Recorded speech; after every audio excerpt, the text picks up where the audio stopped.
safety in RAKU. It's always a must with an extinguisher because it's safety for everybody, especially want the A, B, and C. Generally all around good for what we're doing for RAKU. Anybody can use it. It's something we all know about, so definitely keep this on hand. So we go from a group setting to a personal setting, our PPE. This is really great. It covers you from like shin to neck. It's leather, it's thick. It's hard for the flame to burn it, so you rather this get burned than you. And everybody's different, but it is helpful.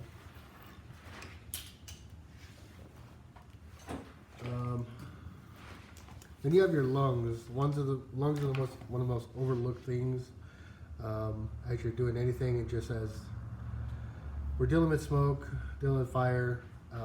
This is a really simple one. I always suggest a half face mask, but you should really get tested because it can affect your heart.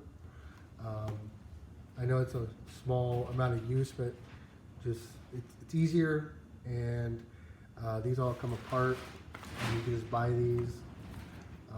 I don't suggest a full face mask because sometimes the smoke will get trapped under your face inside the mask. I've done have that happen before, so this is a really good option. Gloves for your hands, leather gloves, something that's longer. You don't really want the short gloves because for some reason if these start burning, you can swap them off really easily. The ones that go over your wrist will stay on.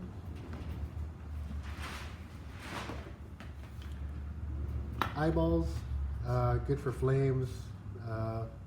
Something that's a little bit more open, so if you do get smoke in there, it comes out. And then your feet, something closed-toed. If you could do leather boots, that'd be great, but at least anything to cover your feet. Now we're gonna go to something that's we use to ignite the burner. That's a long extended lighter. I like these Spud wrenches because sometimes you just have to move something and you don't have any, but these are really nice because they're really hard. They're indestructible almost. But it's also what I use to connect the burner to the propane bottle.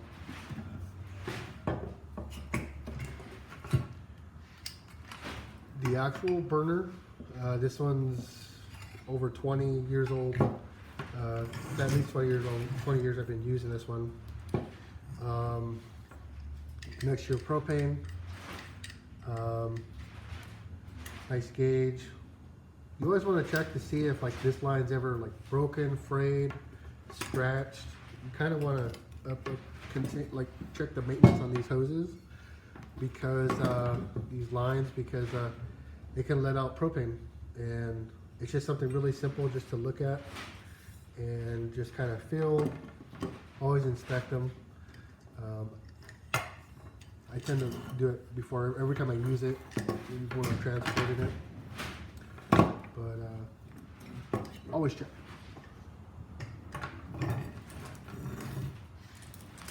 I have a thermocouple, and this just kind of gauges.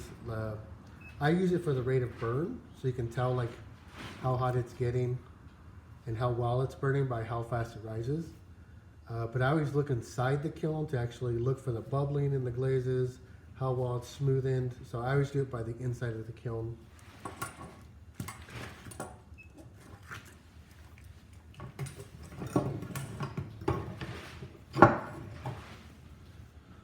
So different style of tongs. This is probably the most generally used one because you have a distance from your hands to the actual fire. And these are really great. I tend to go for this one because I want speed and accuracy. So I want to be able to grab a piece, and these are just heavier duty tongs. They're thicker metal. Because I'm using gloves to pick pieces up with the tongs, I just find this is more comfortable compared to like 2 hands trying to grab. Because the gloves take away sensitivity, touch, so these ones will allow you to grab a little bit faster for me.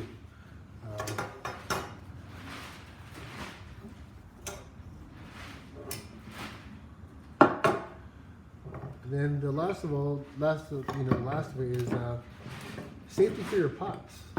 We don't talk about it enough, but this is one thing that I do is between each firing, you take out one load of the kiln and you put it inside your reduction material, and then we tend to put it back onto hot shelves, which I don't like to do. So I just have old shelves broken up, old RAKU kiln shelves, and then sometimes even bricks. So I replace these after each fire and I put a new set in, and then I put a nice kind of coldish pot on to colder shelves. So it's not as much of a shock, because the inside could be anywhere from 600 to 1200 degrees, and sometimes that'll save your pots from cracking.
I usually hold it back, and it's gonna start to spill out as soon as I open this valve.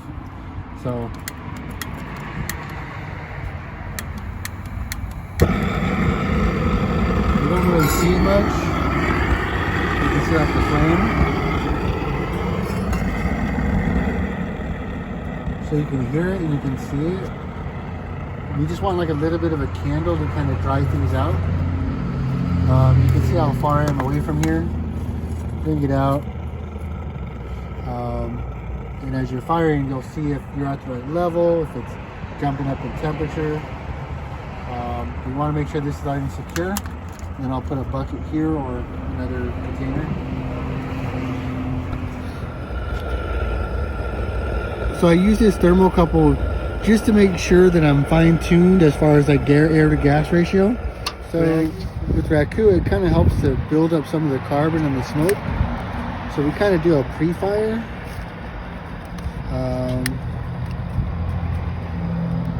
I found that the RAKU comes out nicer if there's smoke that's been in it already. It's kind of like doing the third or fourth firing. So I thought of this way, we could burn it and allow that smoke to build and then kind of watch it. And it just helps make better results. Just a little bit of that carbon on the surface already in there.